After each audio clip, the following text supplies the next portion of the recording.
Bien, pues tomen asiento, amados.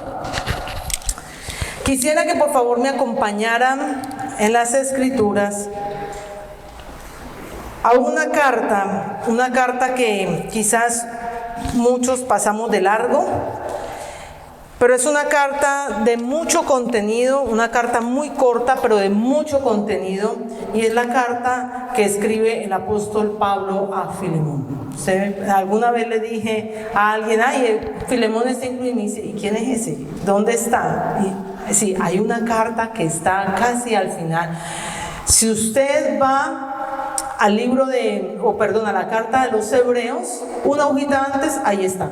Es que es muy corta la carta, entonces a veces nos traspapela. Entonces, si usted va hacia Filemón, hacia la parte de Hebreos, una hojita antes y allí la puede encontrar. Amén. Muy bien, me dice cuando la tengan. Amén. Amén. Y bueno, esta es una carta muy corta, como ustedes pueden ver, no tiene ni capítulo, es un solo capítulo, son 25 versículos. Es la carta que el apóstol Pablo escribe a Filemón, y le he colocado como título a esta prédica, Restaurando mis relaciones, y vamos a dividirla en dos partes. Hoy vamos a ver una primera parte, la próxima semana, el día domingo, estaremos confiando en el Señor viendo la segunda parte. Entonces, es una carta a Filemón y es la carta más corta que escribe el apóstol Pablo. No es la carta más corta del Nuevo Testamento, porque hay dos cartas que son aún mucho más cortas en el Nuevo Testamento, que son segunda y tercera de Juan, ¿no? Pero de las que escribe el apóstol Pablo es la más corta, ¿ya? Y muy sustanciosa además, y lo vamos a ver. Es una carta que nos enseña de cómo el evangelio en nuestras vidas surge un efecto tal de que nuestras relaciones con los demás son de una manera diferente, una manera como podemos reflejar el evangelio desde nuestro interior cuando aprendemos a obrar bíblicamente en relacionarnos con las demás personas. Amén. Entonces, antes de que leamos la carta para que podamos comprenderla mejor, les voy a introducir, como dicen aquí, ¿no? I introduce you, ¿no? Les voy a presentar a tres personajes supremamente importantes en esta carta. El primero es el apóstol Pablo, Onésimo y Filemón, ¿ya? El apóstol Pablo escribe esta carta a Filemón intercediendo por Onésimo, y la escribe desde las prisiones, porque el apóstol Pablo está en prisión e intercede y escribe esta carta como mediador entre Onésimo y Filemón. Ahora, ¿quién es Onésimo? Onésimo era un esclavo que era esclavo de Filemón, le pertenecía a Filemón. Y Onésimo en este contexto lo vemos como un esclavo fugitivo. ¿Por qué? Porque quizás le tomó algunas pertenencias a Filemón y escapó, ¿ya? Escapa a Roma, y en Roma, por cosas de la providencia divina, obviamente se encuentra con el apóstol Pablo. Yo me preguntaba cuando estaba preparando esta enseñanza, yo decía, pero ¿cómo en medio de tanta gente el apóstol Pablo se encuentra con Onésimo, y Onésimo conoce a Filemón? Y me decía, acuérdate que hay muchas personas que han llegado a la congregación que llegan y ya se conocen desde mucho tiempo atrás. ¿Sí? Entonces, no es algo que sea una película, sino que es algo que comúnmente ocurre, ¿cierto? Muy bien. Ese es Onésimo. Y Filemón es, digámoslo así, la persona ofendida, a quien Pablo dirige la carta. Es un hombre pudiente, un hombre que se convierte al evangelio también bajo el ministerio del apóstol Pablo. Y Filemón, aparentemente, o sea, como lo podemos denotar aquí en la carta, es una persona que congrega la iglesia de Colosas en su casa. Entonces, si congrega la iglesia de Colosas en su casa, es porque tiene una casa grande, ¿cierto? Y si tiene esclavos, entonces es una persona pudiente, ¿ya? Entonces, esas son las tres características o los rasgos, digámoslo así, de la carta a Filemón. Y vamos a leerla, por favor, vamos a leerla completa para que podamos entenderla mucho mejor. Dice la palabra del Señor así: Filemón, Pablo, prisionero de Jesucristo, y el hermano Timoteo, al amado Filemón, colaborador nuestro, y a la amada hermana Apía, y a Arquipo, nuestro compañero de milicia, y a la iglesia que está en su casa. Aparentemente Apía podría ser la esposa de Filemón. Gracia y paz a vosotros de Dios nuestro Padre y del Señor Jesucristo. Ese es el saludo que normalmente el apóstol Pablo da. Y así deberíamos saludar, ¿no es cierto? Gracia y paz de parte de nuestro Señor Jesucristo. Continuamos. Doy gracias a mi Dios, haciendo siempre memoria de ti en mis oraciones, porque oigo del amor y de la fe que tienes hacia el Señor Jesús y para con todos los santos, para que la partición de tu fe sea eficaz en el conocimiento de todo el bien que está en vosotros por Cristo Jesús. Pues tenemos gran gozo y consolación en tu amor, porque por ti, oh hermano, han sido confortados los corazones de los santos. O sea, es un elogio que el apóstol Pablo le da a Filemón de la manera como anima y conforta a los hermanos. Ahora Pablo intercede por Onésimo. Dice: por lo cual, aunque tengo mucha libertad en Cristo para mandarte lo que conviene, más bien te ruego por amor, siendo como soy Pablo, ya anciano y ahora además prisionero de Jesucristo, te ruego por mi hijo Onésimo, a quien engendré en mis prisiones, el cual en otro tiempo te fue inútil, pero ahora a ti y a mí nos es útil, el cual vuelvo a enviarte. Tú pues recíbele como a mí mismo. Yo quisiera tenerle conmigo para que en lugar tuyo me sirviese en mis prisiones por el Evangelio, pero nada quise hacer sin tu consentimiento, para que tu favor no fuese como de necesidad, sino voluntario. Seguimos en el versículo 15. Porque quizá para esto se apartó de ti por algún tiempo, para que le recibieses para siempre, no ya como esclavo, sino más que esclavo, como hermano amado, mayormente para mí, pero cuanto más para ti, tanto en la carne como en el Señor. Así que si me tienes por compañero, recíbelo como a mí mismo. Y si en algo te dañó o te debe, ponlo a mi cuenta. Yo, Pablo, lo escribo de mi mano. Yo lo pagaré, por no decirte que aún tú mismo te me debes también. Sí, hermano, tenga yo algún provecho de ti en el Señor, conforta mi corazón en el Señor. Te he escrito confiando en tu obediencia, sabiendo que harás aún más de lo que te digo. Prepárame también alojamiento, porque espero que por vuestras oraciones os seré concedido. Te saludan Epafras, mi compañero de prisiones por Cristo Jesús, Marcos, Aristarco, Demas y Lucas, mis colaboradores. La gracia de nuestro Señor Jesucristo sea con vuestro espíritu. Amén y amén. Qué hermosa carta, ¿cierto que sí? Preciosa. Amados, es una carta magistral que escribe el apóstol Pablo a su amado hermano Filemón. Una carta donde el apóstol Pablo está dejando de lado sus actividades ministeriales y está dejando de lado los problemas que pueda tener con las diferentes doctrinas que están anidando en las diferentes iglesias. ¿Para qué? Para dedicarle tiempo a algo supremamente importante, como es conciliar, restaurar una relación entre personas de una familia. Porque quizás Onésimo era esclavo, pero vivía ya con Filemón, vivía con la familia de Filemón. Y Onésimo obviamente podría conocer hasta las cosas más íntimas de esa casa.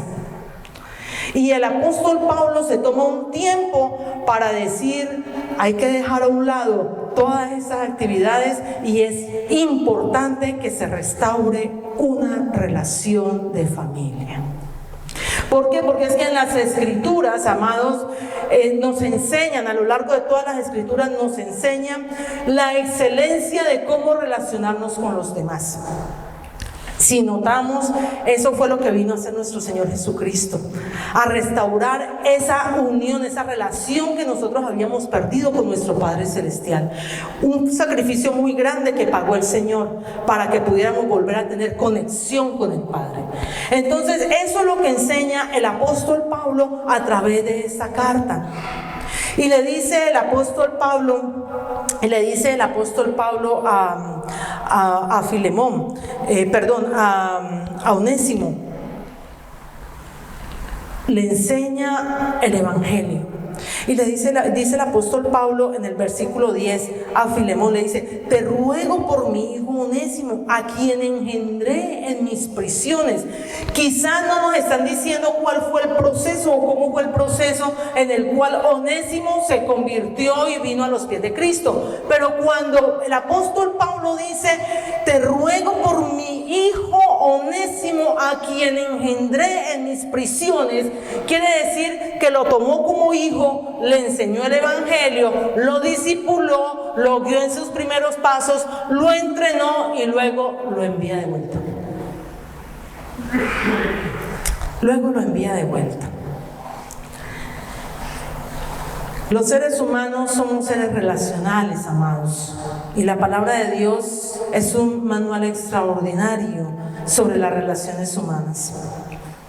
Por eso el rey David nos dice en el Salmo 133: mirad cuán bueno y cuán delicioso es habitar los hermanos juntos en armonía.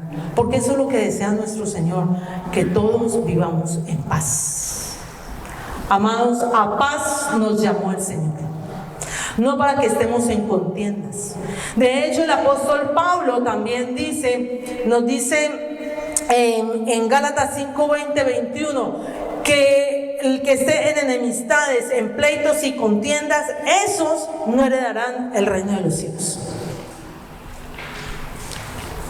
Porque con el Señor todo es paz y todo es unidad. Todo es paz y todo es unidad. Y volviendo al Salmo 133, 1, en el tercer versículo nos dice, hay una promesa allí, hay una promesa cuando estamos en armonía, y es que allí el Señor envía bendición y vida eterna. Cuando hay armonía, cuando hay paz, amados, el Señor envía bendición y vida eterna. Amén. Muy bien. Como les decía, amados, a través de las escrituras el Señor nos muestra la importancia de tener buenas relaciones, y más en nuestros hogares. Cuando nosotros recibimos del Evangelio, el Evangelio debe de surtir en nosotros tal efecto que se note la diferencia de que somos discípulos del Señor. Y cuando somos discípulos del Señor, nuestras relaciones son completamente diferentes. Por eso el Señor nos dice en Juan 13:35 que conocerán que somos sus discípulos si nos amamos los unos a los otros. Nosotros, como hijos de Dios, como discípulos del Señor, nosotros no podemos vivir en enemistades, ni en contiendas, ni en pleitos, ni en discusiones. Cuando nosotros recibimos de nuestro Señor Jesucristo, Él pone de su Santo Espíritu en nosotros, y todo eso que nosotros teníamos de maledicencias, de pleitos, de contiendas, eso debe salir de nuestras vidas. Porque ya no somos nosotros, sino que es Cristo morando en nosotros. Es Cristo morando en nosotros.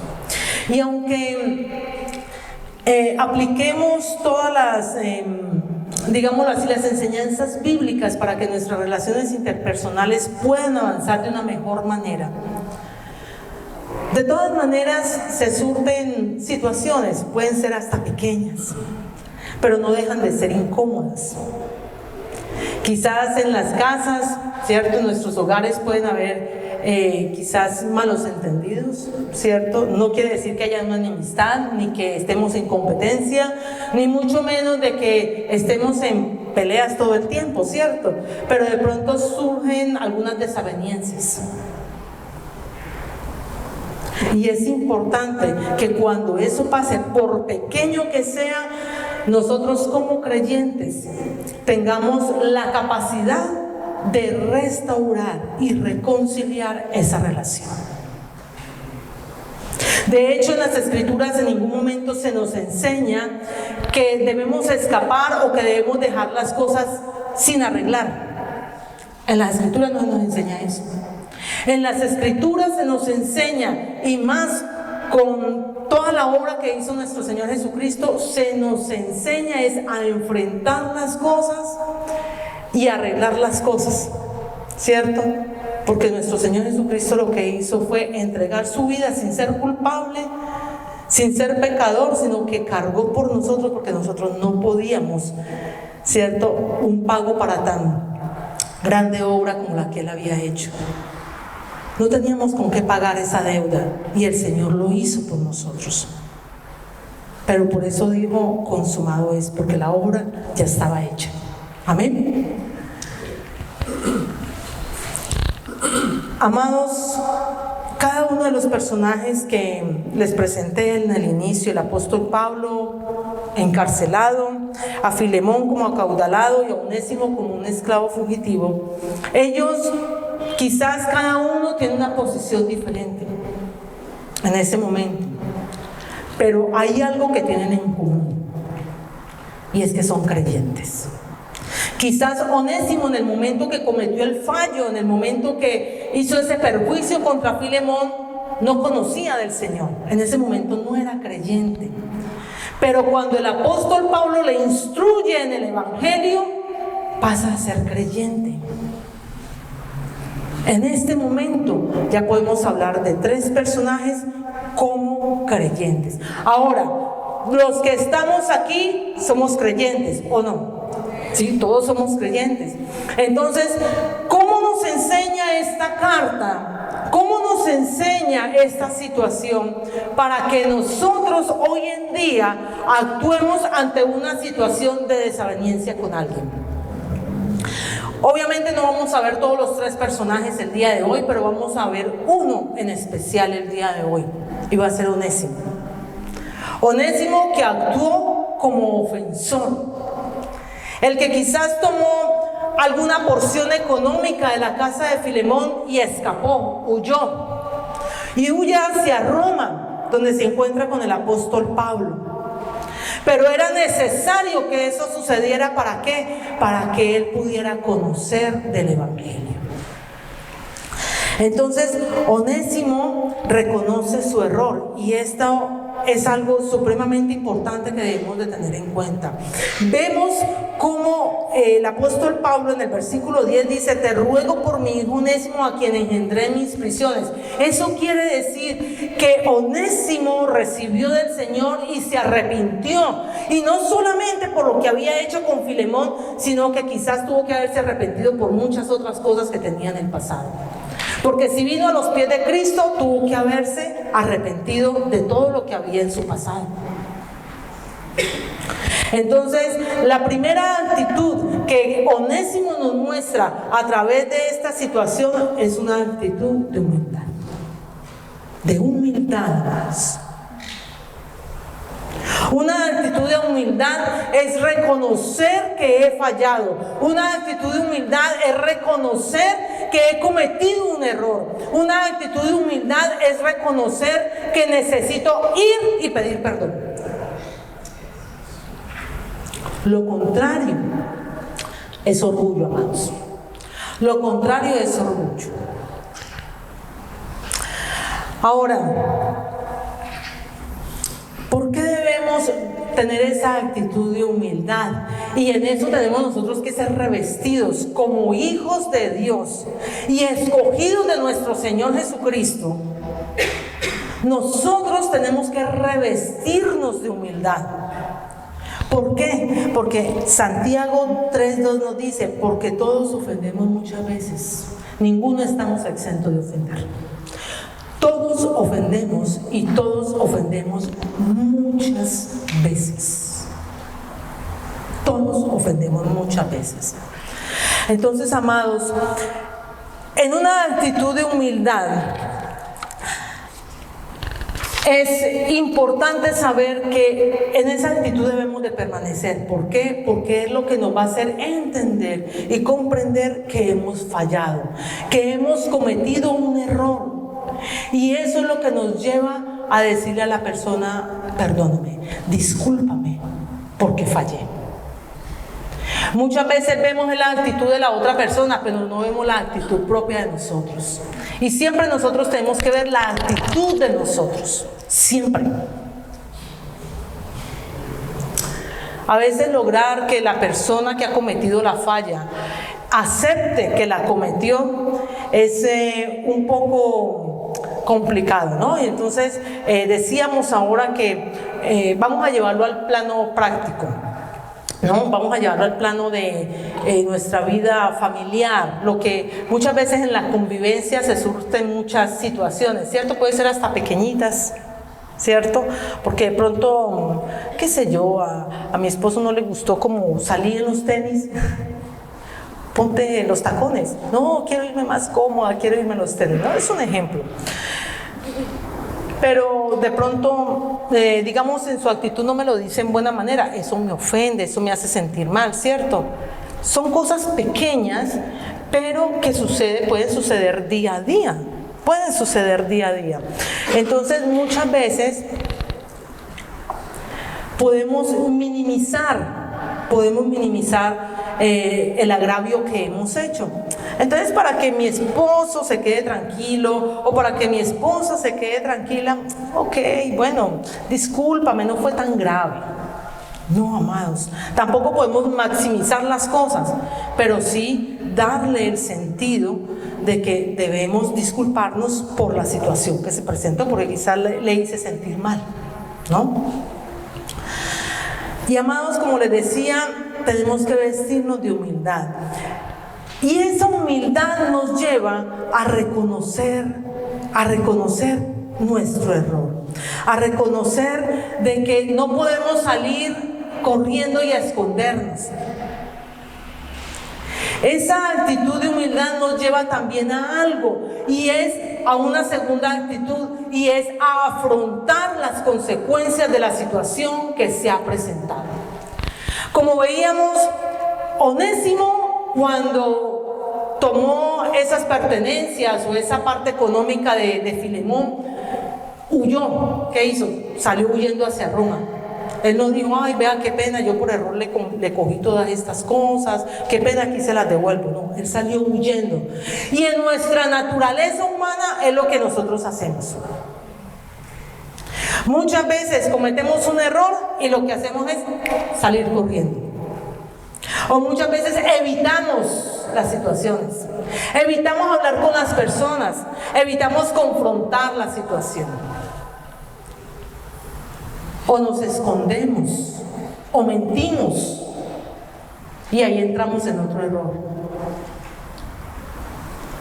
Por naturaleza, el ser humano desde la antigüedad lo que hace es esconderse y no afrontar las situaciones. Si quieren, por favor, vamos a Génesis 3:10. Después de que Adán y Eva pecaron, después de que Adán y Eva, el Señor les había dicho, no coman de ese árbol, no coman de ese fruto del árbol de la ciencia del bien y del mal. El Señor después se va y busca ¿a quién? A Adán. Y le dice a Adán, ¿dónde estás? Y Adán le dice, no, es que me di cuenta que estaba desnudo y me escondí. Génesis 3:10. Y él respondió, oí tu voz en el huerto y tuve miedo porque estaba desnudo. ¿Y qué hizo? me escondí. No le quiso dar la cara al Señor después de que tenían tanta comunión. Ahí se fracturó una relación. Se fracturó la relación entre el hombre y el Señor. Y lo primero que hizo Adán fue esconderse, en lugar de asumirlo. Y peor aún, amados, muchas veces, ¿sabe qué hacemos? Le echamos la responsabilidad a otro. No somos lo suficientemente responsables y valientes de asumir la responsabilidad, sino que decimos, señalamos, ¿no? Y así nos lo muestra Adán.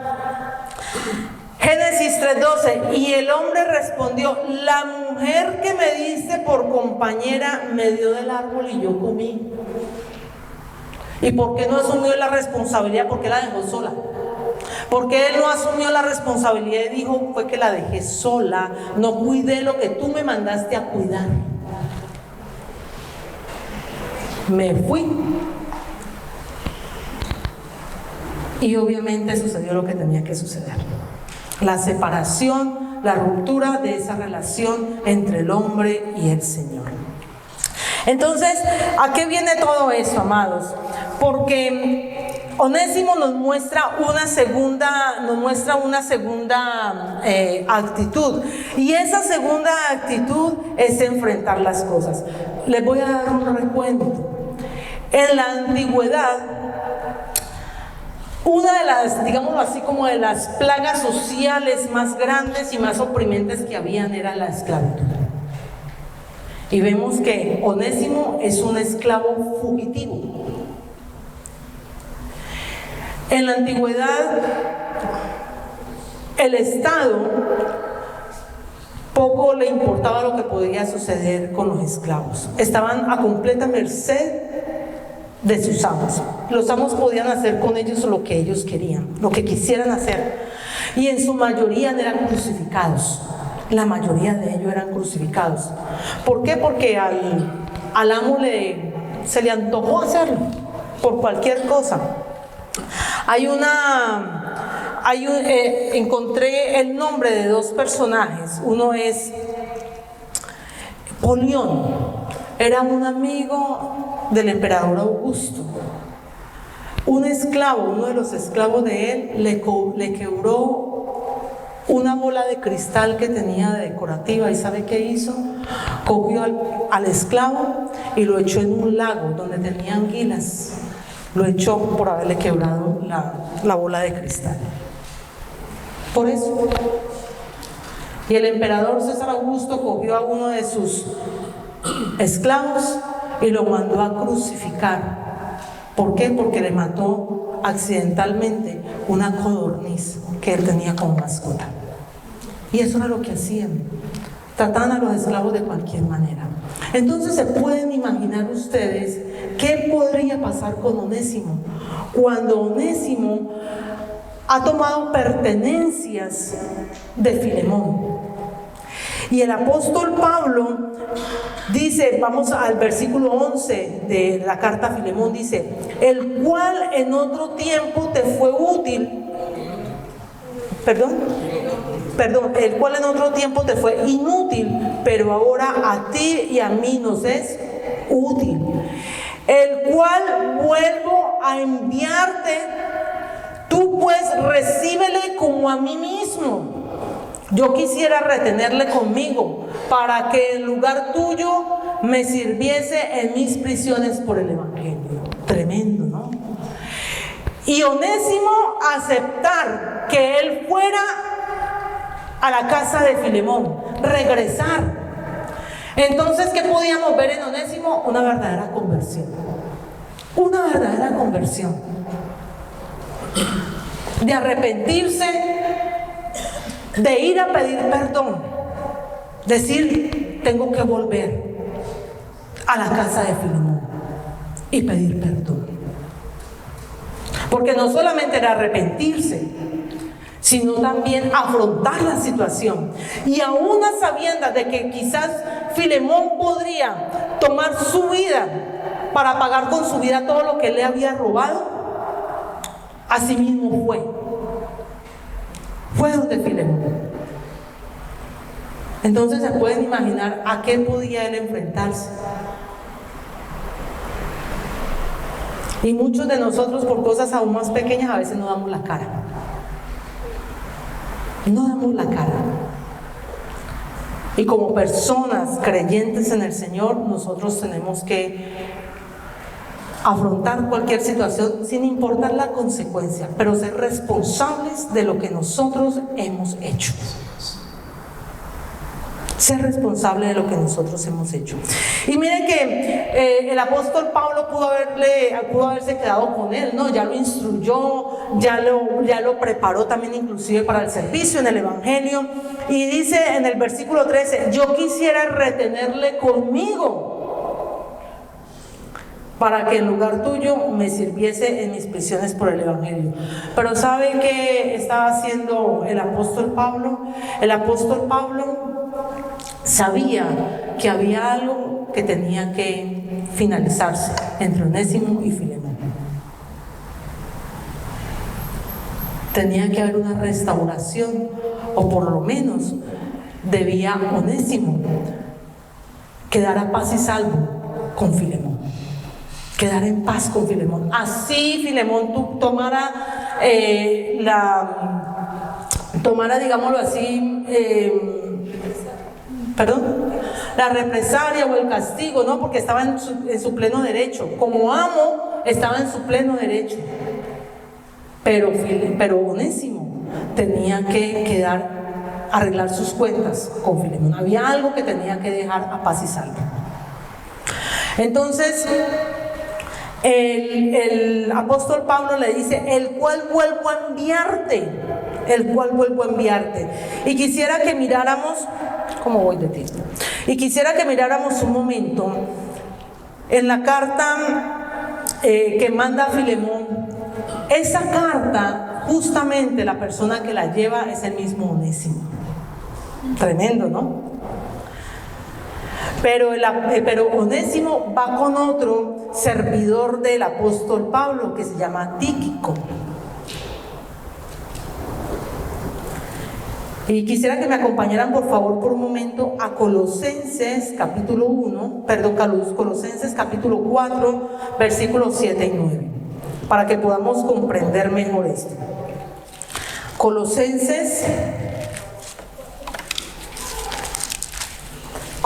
capítulo 4, versículos 7 al 9.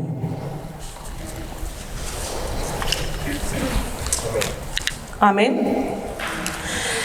Dice: todo lo que a mí se refiere os hará saber ¿quién? Tíquico, amado hermano y fiel ministro y consiervo en el Señor, el cual he enviado a vosotros para esto mismo, para que conozca lo que a vosotros se refiere y conforte vuestros corazones. ¿Con quién? Con Onésimo, amado y fiel hermano, que es uno de vosotros. Todo lo que acá pasa os lo harán saber. Entonces, amados, allí podemos comprender, y para que lo tengamos en conocimiento, esa carta que llega a manos de Filemón, que está escribiendo el apóstol Pablo, la llevan Onésimo y Tíquico. Una carta que es personal para Filemón y otra carta que es para la iglesia de Colosas, que era la que se congregaba en la casa de Filemón. Y esa es la carta de Colosenses que nosotros tenemos aquí en la Biblia. ¿De acuerdo? ¿Sí? ¿Sí estamos? Ok, amén. Muy bien, entonces vemos esa segunda actitud de enfrentar las cosas y vamos para una tercera y última actitud que tiene Onésimo, y es la de reparar, la de restaurar. ¿Qué quiere decir eso? Restituir es el acto de devolver o poner a su propietario original algo que ha sido robado, algo que ha sido perdido o dañado, sea el daño intencional o no intencional. O sea, no solamente, amados, es: ay, qué pena, me arrepiento, qué pena, yo le pedí perdón al Señor, discúlpeme porque le dañé el libro. No se trata solamente de eso, se trata, bueno, se lo dañé, tengo que ir a comprar otro y reponérselo. Aún más, si le puedo entregar hasta con separadores, mucho mejor. Es reponer el daño que hemos hecho, porque muchas veces nos quedamos solo en la disculpa, pero es reponer, y eso se llama doctrina de restitución, y se nos enseña desde el Antiguo Testamento. Si vamos por favor al Antiguo Testamento, al número 5,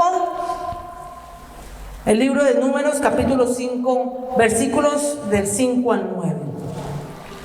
¿Alguien que me acompañe en la lectura, por favor?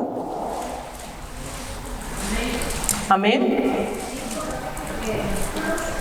Sí, capítulo 5, número 5, versículos del 5 al 7.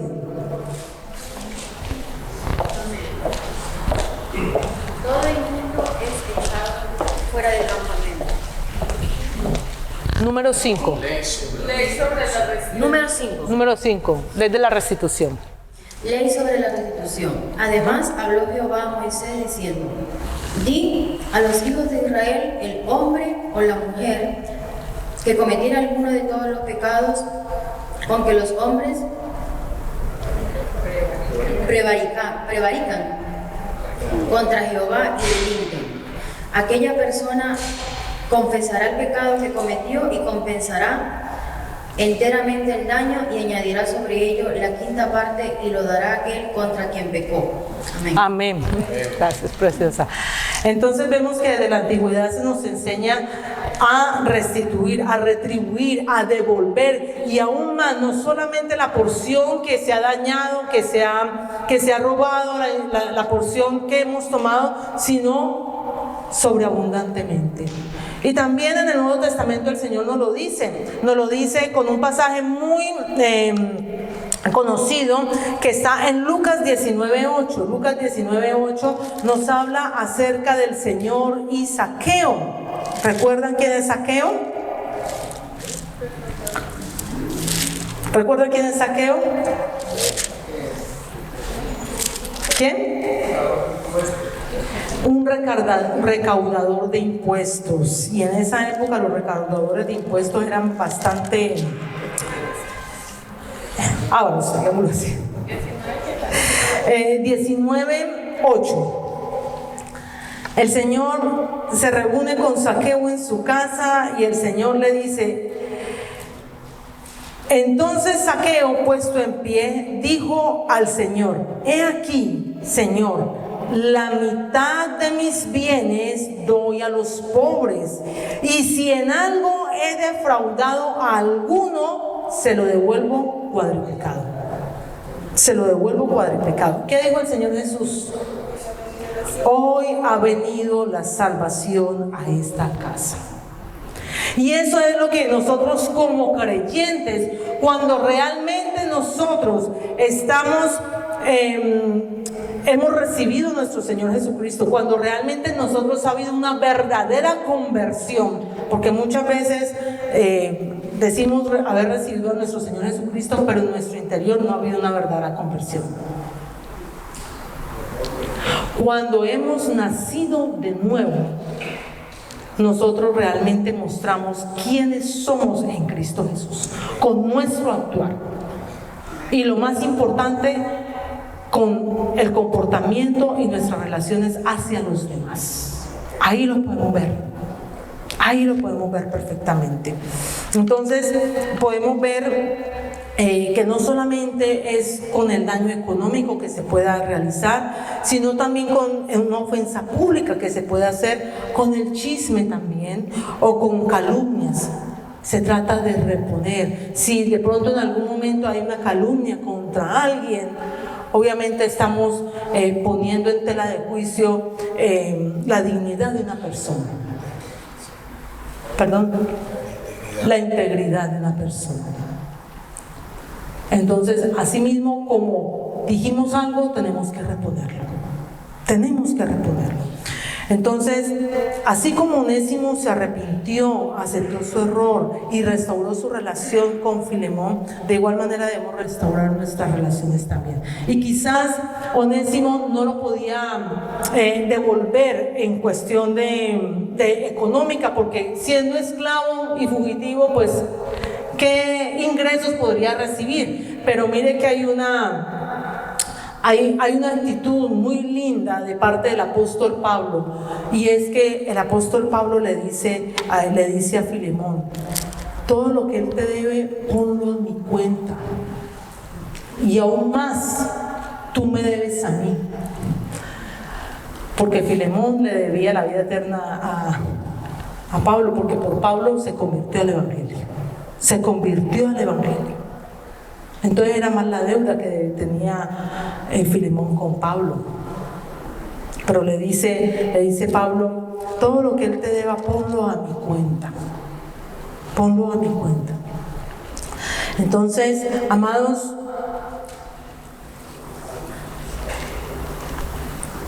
en esta hermosa carta, vemos que hay fruto del Espíritu.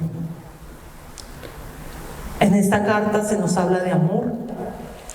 En esta carta se nos habla de paz como fruto del Espíritu, y se nos habla de benignidad también como fruto del Espíritu. Benignidad, que es la manera como ese fruto del Espíritu se muestra ante las demás personas, ¿no? Y yo quisiera que ya para finalizar, si me colocas música de fondo, hijo, por favor. Yo quisiera, amados, que si hay alguien aquí que no haya recibido del Señor. Yo creo que todos, ¿cierto? Hemos recibido del Señor. En algún momento hemos hecho la oración de fe. Pero Santiago 3:2 nos dice que todos pecamos, que todos ofendemos, y todos ofendemos muchas veces. Y no está por demás que si de pronto alguno de nosotros, de los que estamos aquí, por alguna ofensa que hayamos hecho, sea grande, sea pequeña, que nos hayamos distanciado de la relación con nuestro Señor Jesucristo, nosotros podamos reconciliar con Él. Porque esta carta es una carta de restauración de relaciones, es una carta de volver a unir, es una carta de unidad, es una carta donde se nos muestra y se nos enseña que nosotros como creyentes debemos vivir en la unidad con Cristo.